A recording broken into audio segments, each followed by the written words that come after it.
But that was even more trouble. And it's all synthetic kids for, I mean, he's just. And they, and of course, He doesn't lose first year, it's just that easy. graduation. I mean, especially when they were actually. It was like, You had 1 year on the science stage. and that was before we found out. Yeah. That's a great. Shoes. Court. Looking like you guys. Yeah. Never returned the pump. Good to go. Welcome, everyone. This is a special council meeting. Today is Tuesday, September 19th at 7 p.m. Since this is a special council meeting, we are only allowed to discuss what is on the agenda. So the agenda tonight has a stormwater discussion, and we'll get to that right after the roll call. Galicki. Here. Porter. Here. Bell. Here. Kenton. Here. Berger. Here. Kavanaugh's absent. Kavanaugh's absent. Okay. 5 months ago, we had our first of the year stormwater meetings, and we talked about different things.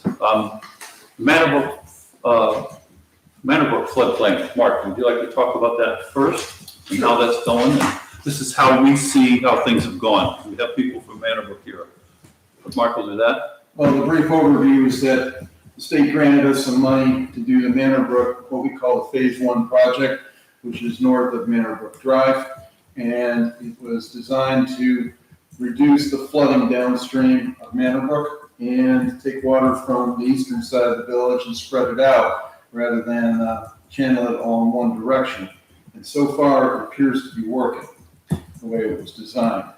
There are a couple of things that still need to be done, which is the planting of the trees and what we call the notch, 3 trees that will be in the Manor Brook, which is in the northwest area of that project. And we're also going to be doing in the spring, 14, I think it's 14 trees, Tim? On the mound. Yeah, on the mound. So that'll help screen the trees there. But so far it appears to be operating successfully. And once we're done with the planting of the trees, we'll go ahead and close that project. But if anybody from Manor Brook would like to offer comments that have been observed or things that have been observed with that project, please let us know. That's an invitation, open invitation. Yeah, as he said, we had one good test, but it wasn't, 100-year floods. But it worked like we thought it would do. We're very happy with it. You do believe that it has worked? Yeah. And you're planning to put some trees in the fall yet, and then again in the spring? Correct. And that would be right where the visual from our condos to 306 would be, you can do that. Yes. Okay, On, pass that on. on top of the culvert that we put in there, Uh-huh. the opening that we created to put the culvert, trees will go on top of that. Okay, Yeah. thank you. Yes. I've only been here 2 years, but there's a heck of a lot of rain, right, that has to be managed and moved somewhere. So I don't have a lot of history, but the amount of water in the back of our property is unbelievable. What's your property address, sir? 229. Are you part of the Manor Brook, ESID, the Erosion Improvement District? Oh, no, I don't think so. 229 would be part of the Whitetail condos, Yes, not part That part. of the Manor Brook Gardens in the Okay. front. At the south side of Manitowoc, the south side of Manitowoc, you're right behind us. yeah. Before we go any further, I'm supposed to remind everybody to give us your name and address. So we'll go through again. Liz, just give me the name and address for the record. My name is Liz Manchester, and I live at 106 Manbrook. I'm Richard Hannon, I'm at 229 Manbrook, and love it. So Richard, the water behind your property, you back up to the gurney, to the school playground, I would imagine? Okay. Is that just standing water or Flowing water. flowing?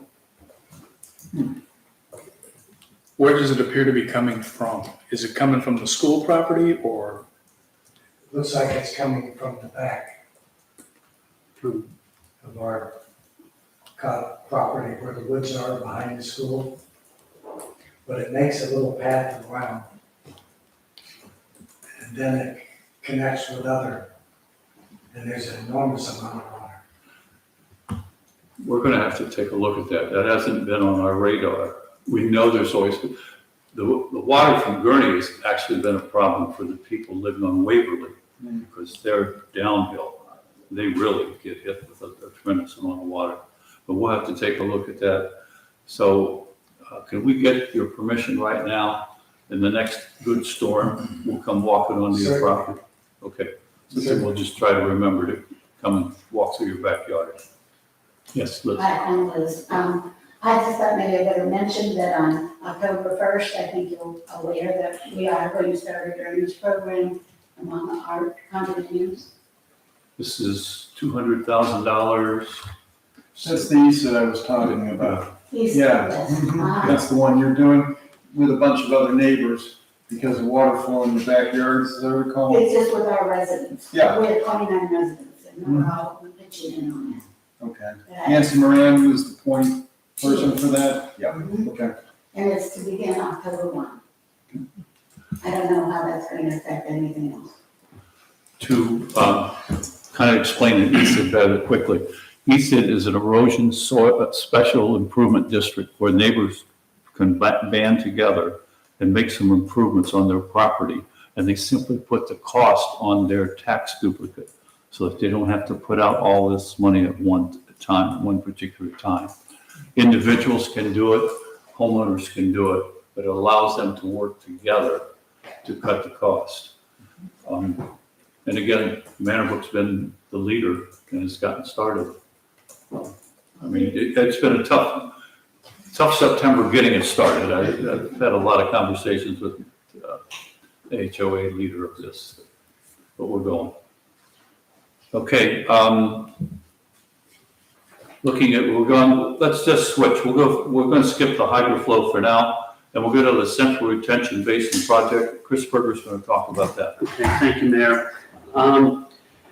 Central detention basin is here to our south. It's the big hole that we dug, and we had three issues that we wanted to address, and that was to reduce or eliminate the flood possibility, water flowing over Chillicothe Road and closing the road. Reduce or eliminate flooding in the stream after the water crosses Chillicothe just to the south of where the dentist office was, to reduce flooding issues there, and further downstream, eliminate flooding issues into Chagrin Lakes, which would go into their swim lake, and then into Parkland Dam and beyond that. So the whole idea was to take the water that's coming down off of Kensington Green, off of Bullfrog Pond, that area, that slope, and to catch it and hold on to it. And prevent flooding issues downstream. The July 25th storm, I think the mayor described it as a 100-year storm. I don't know. I think I've heard people describe it as somewhere between a 100-year and a 500-year storm for the amount of water we got in a very short period of time. But using that as the test example, we can say that all of the issues were addressed successfully.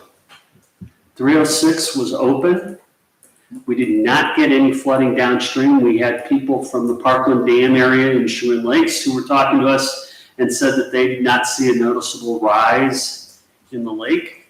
So the water coming out of the swim lake into Parkland Dam, and then downstream, we didn't have issues. So it's a detention basin. It's not intended to capture the water and keep it forever. It's merely to hold on to it and to release it slowly over time downstream in a way that the system can handle it. And to that extent, we feel very good about what we've done. Now, we got grant money to do part of that, and part of it came from your tax money, so thank you for that and your support. And we think that's gonna be a winner going forward. Tim, do you remember what the water stick showed? For the left? Between 4 and 5 feet. Okay. And there's 8 feet or 8.5 feet max capacity. So this storm about filled up about halfway, so there was lots of room if we get a worse one, at least as far as the central retention basin is concerned. So, Next item is this, I'm just going off what we did in April. The status of the 3 erosion special improvement districts, the east, we've heard about Manor Brooks, and that one's going. Parkland Dam and Twin Lakes, to give you a brief summary, 11 people in Parkland own a lake. At one point, they needed $400,000 to repair their dam. I don't know where that stands now, and I don't think they're ready to pull, to do anything yet. Mr. Berger, do you? I know that they have contracted with a company to do the work, and they believe that the program that they have is going to be far less expensive than what was originally projected, and they're hoping to get it done, I believe, in October. At one point, this was kind of the worst case scenario, because they were, people were buying and selling houses, and they were looking at what are they going to do if they know $40,000 is going to be needed. So that hasn't come to be yet, and we don't know if it will or not. The country estates, the ESID is not working out there. They have not formed a district. It's a neighborhood situation. They do have 3 private lakes in country estates. Country estates is Spring and Countryside. So those 3 private lakes differ from the 4th lake, which is their swim pond. They're fixing their swim pond and getting that dredged. But the 3 private lakes, the owners don't want to do anything at this point in time with it. The problem is those lakes, in my non-engineering opinion, we've kind of proven that they cause a problem for the neighbors in Alderwood, causing water to back up.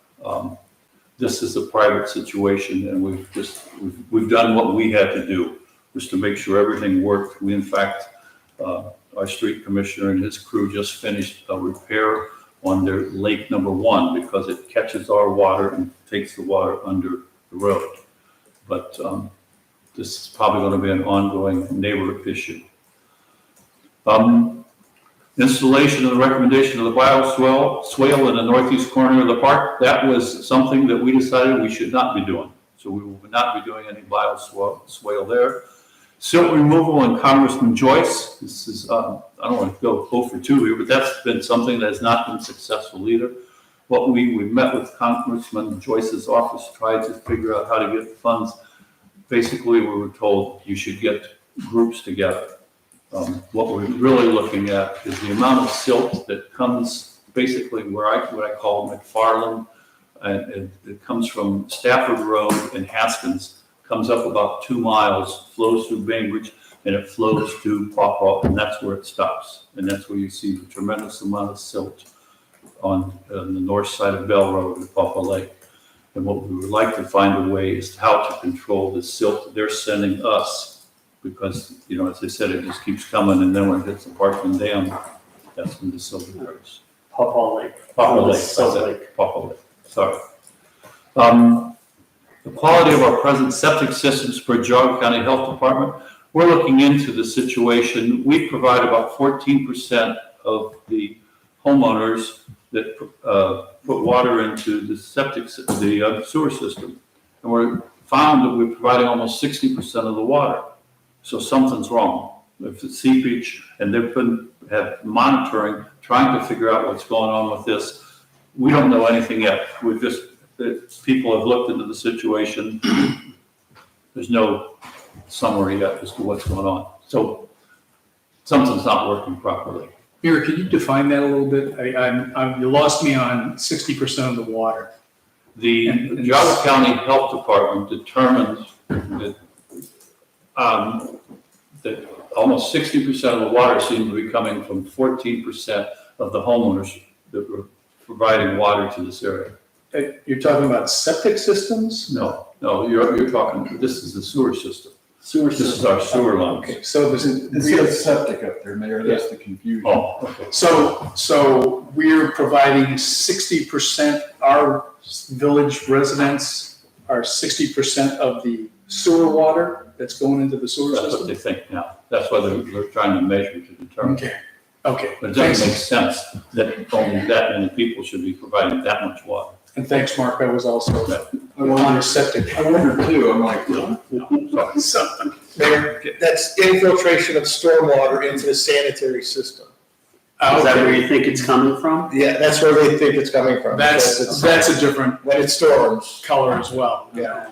it overwhelms the sewer plant. McFarland? Yes. Yeah, I'll remember Or to else change it's that. piped together. All right, timeline of the installation of the 4 culverts across Chillicothe Road. They were all completed and I don't see any problems at all. Little hump in the one road, but we're supposed to have Chillicothe Road paved by the Ohio Department of Transportation. It's supposed to be done in August. I would imagine the work in Bainbridge is probably slowing down when we're going to get paid. Have you heard anything? No, I haven't. It looks like we're probably not going to have the road paved this year. Will we have to put in any more asphalt, or will we cut the 3 culverts? It, we'll assess it if it's gonna get cold. If they're not gonna get it done, we will assess what needs to be done and take care of it. Okay? are they putting in culvert pipes next to Chillicothe by Washington Street? Turning Field lanes. 6? I think they're just digging There's the a ditch. ditches Yeah. deeper. And then widen the road. Down there, not up here. Yeah, Okay. That's kind of an update on what's going. Almost everything we've been very happy with. Concerns that you have? Yes, name and address. Thank you. Yeah, Jeff Suzelis from 114 Fairview. So I don't know, like everything that you talked about, and especially, we've had water problems in our property for, we moved in, 91. 91 when we moved in. So we battled water when we first moved in, and when we complained about it then, we were told that was natural water flow. So, I tried to just deal with things, and I've added pipes and waterproofing and, long story short. Anyway, this past storm was, tremendously worse. And, it's not natural water flow because on Maple Ridge, there's a big cement pipe that comes underneath Maple Ridge right into the ditch, and then there's a gravel swale that goes between 2 houses, which leads right into our backyard. And I was just wondering that it sounds like, I was hoping something was gonna be looked into there. Like, can you reroute that water so that it goes to like one of these new culverts or? You're on the east side of Fairview. Yes, That's your backyard yes, coming to you. yeah. And on the west side of Fairview, right across the street, there's a creek so it looks like that creek used to go right up through the development, years and years ago, but it got rerouted, and ends up going through our basement and then back to the creek. And neighbors adjacent to us on both sides also flooded during that storm, which we understand is an exceptional amount of rain, but we don't want to be naive to think that we're not going to have large rainstorms, maybe not as heavy as that, 2 inches in 1 hour in the future, but again, with the flow of water, and it seems that there's really no regulation for when people choose to change the flow on their own property, for anyone to look and understand how that might affect their neighbors, down, on the downslope from their property. And perhaps that might be something that could be considered when people are changing, the lay of their land. How much water do you guys have in your basement? We had over an inch all Okay. around. Fortunately, And our sump pump was working, but it actually came in one of our windows. It was so deep in the yard. It was so deep in our backyard, so it was probably, probably close to a foot deep coming across our backyard. And it went into one of our window wells and then came through the window. And in your neighborhood, are the houses connected to storm sewer or no? Yes, Okay. And are you on septic or sewer? sewer. So Jeff, this is probably just so much rain got onto everyone's property and there's no way for it to leave. There's no swale, there's no ditch directing it away from your houses. And like I said, on the two houses on Maple Ridge, on the south, the west side of Maple Ridge, they have a swale. And like I said, so the water is like directed towards us. There's us and our adjacent neighbors. And it's like, I tried to add, French drains in the back, and I don't know how many pipes I put in over the years. But We have seen this, Fairview to Maple Ridge, the backyards get the water. And then when they get so much water that it gets in their basements. And it's kind of the same thing when you go over then to Fernwood to Laurel, the backyards. I just talked to a man today, on Fernwood, who said he had like 1.5 inches of water. And I guess my concern is there's also other people that probably are just kind of living with us. That it's like coming with living in South Russell, is you better have a sump pump and a better backup. As I said, I'm not an engineer. I don't know if a swale through the backyards to channel that water, something would help. Because I know a lot of those people in that neighborhood, their backyards are wet for a long period of time. Well, when we first moved into our property, if we would have gotten the rain that we got, it would have been 2 months before we could step back there. But I've done enough to where I kind of route the water around back to the ditch. But like I said, there's still so much coming. And I hear all these projects going on, and I'm just wondering are you sending more our way, or? Now, I doubt that where you live, we're sending you any more water. It's probably a case, in a lot of cases, especially like in the Manawha case, where 40 years ago, there were swales and they eventually flattened out and then the water just goes wherever it wants. This may be something we could, when put it on the list with our engineers, with that whole neighborhood, there may be something that we could do, to somehow get a hold of this water, because I don't know, but. Mayor, we can add that to the public utilities agenda for our next meeting. But for tonight, can we get permission from you for our street commissioner or engineer to walk your property and to review the situation? Getting eyes on it and walking the ground is the best way to get started, and for them to come back and say, it's 5 houses, it's 10 houses, it's whatever the project needs to be. But, step one is get them on the ground. Do you have any historical background on this section, Tim? As far as a swale that goes through there, it would only make sense. But, I did go to their property after the storm, and I do understand what's happening, but I didn't have the permission to go into the yard behind them. So we'll try and obtain it. If you know those people and we can get that, then if you don't, I will work it out. I'll take care of it. Yeah. Okay, I'll find out which address it is and I'll get permission to go back. Let's add it to And our we'll agenda. add it to the list for public utilities, and we'll keep track of that. And obviously, we'll be talking to you. And Jeff, correct me if I'm wrong, but you guys don't have an HOA in that neighborhood, do you? Okay. In the swale I'm talking about, you can see it from the road, Yeah. so it's. Just to refresh people, the 4 streets are the top left-hand corner. It's called the Chagrin Heights. And Mayor, do you recall if that stormwater study as updated addressed this?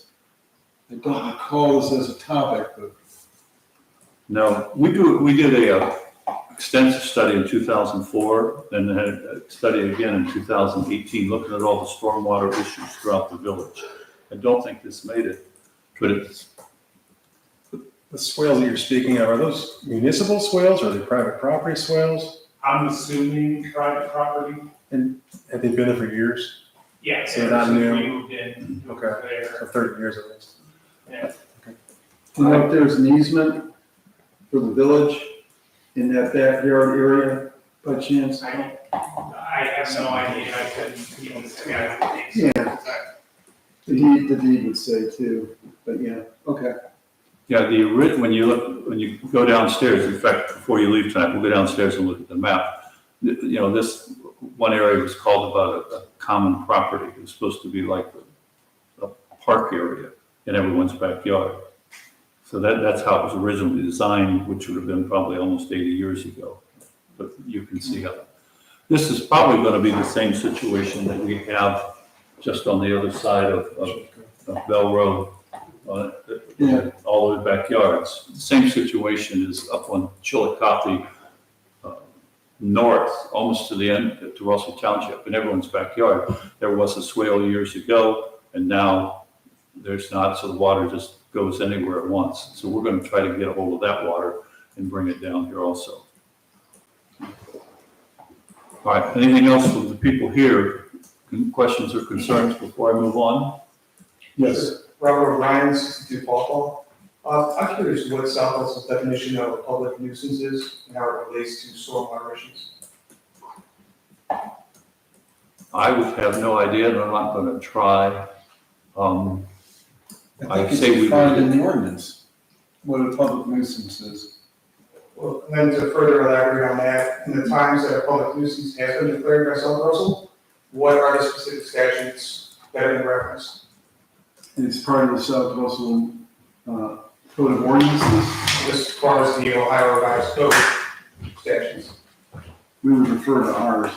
You've heard yours. But yeah, I mean, they're very similar, as I recall. We looked them over not too long ago, and they're very similar in the way they're written. But am I right about the ordinance? It's, yes, and I think it usually, it depends on what kind of nuisance we're talking about, but I think it would be found in chapter 37 of the Ohio Revised Code. Yes, so first, maybe water. I think we cited 3767, but don't quote me because I don't have that paperwork in front of me. You're saying some of the Ohio Revised Code, and that's what you said. I am not, correct. But it should be referenced actually at the very end of the ordinance in South Russell. We oftentimes will put, or maybe at the beginning of the chapter for where that ordinance is found. Sometimes it will reference that Ohio Revised Code section. So can we get it? Absolutely. General definition and from the village and what they consider to be a public nuisance and what qualifies? Yep. All right.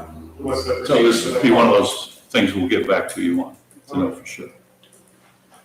You put that on your list. Sure. Do you have an email address you want to give me maybe afterwards or? Okay, thanks.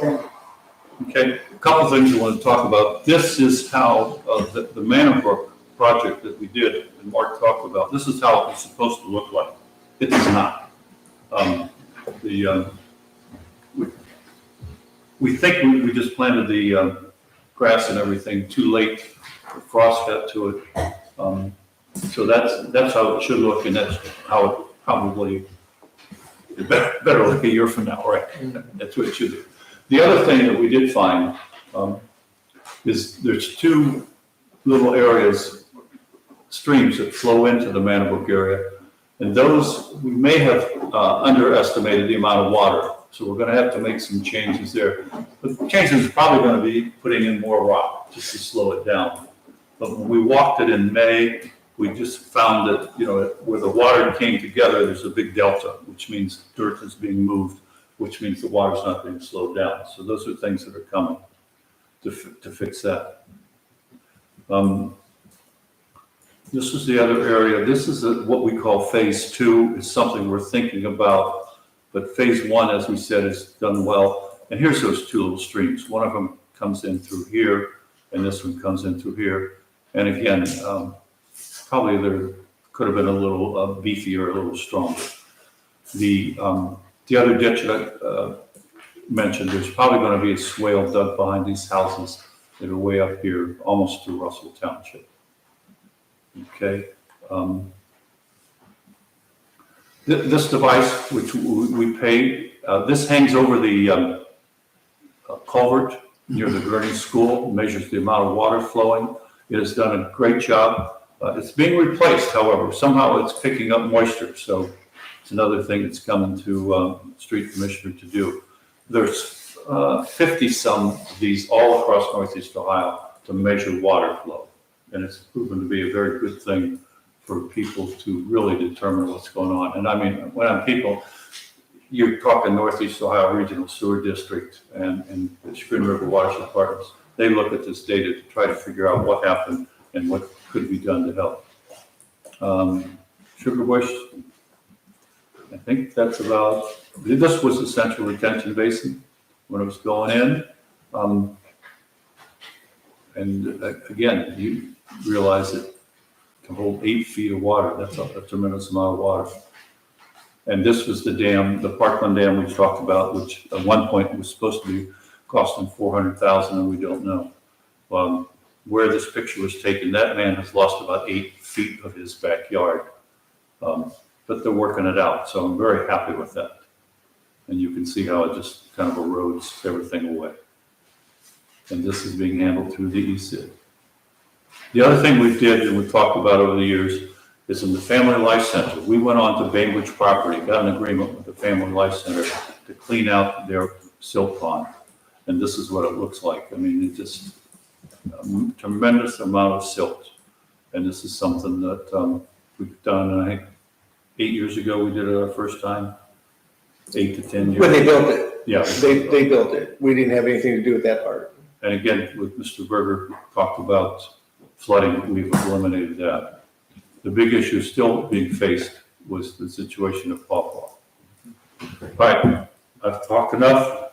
Questions, comments, anything left unsaid that should be said? All right.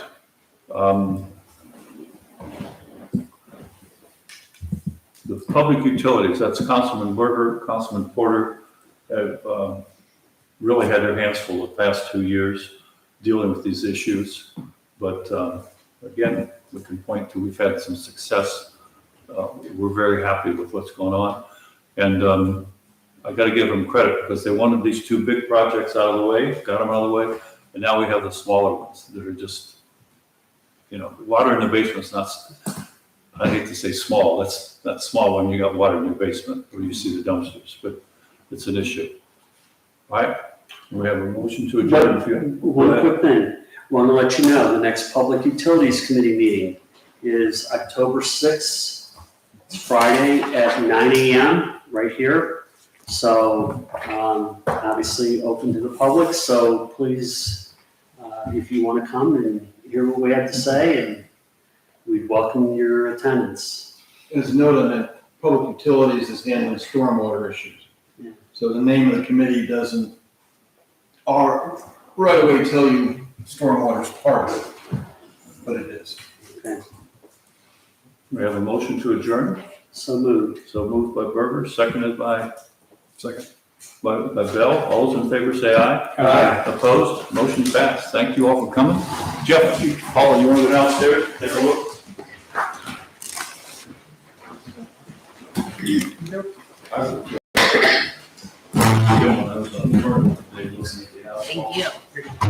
problem. Make sure you do that. But it looks like he's not.